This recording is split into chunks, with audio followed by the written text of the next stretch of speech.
Questo è il Duomo di Palermo, all'ingresso laterale.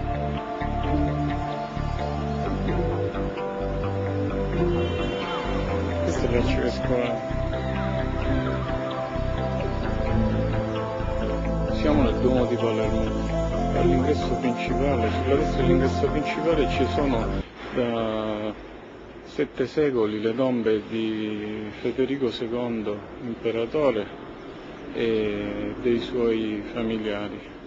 Adesso sono state chiuse dal vescovo con dei pannelli, non si possono vedere, bisogna pagare un biglietto per vederle. Già in precedenza avevano tentato di chiudere la porta principale del Duomo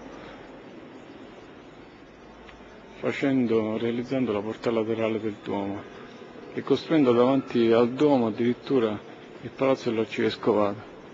Adesso, per non fare vedere l'imperatore scomunicato, hanno costruito dei pannelli per fare pagare un biglietto a tutti i visitatori.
Memorie Enrici VI Imperatoris et Regis Sicilie decessi et Messane mense settembre anno 1197.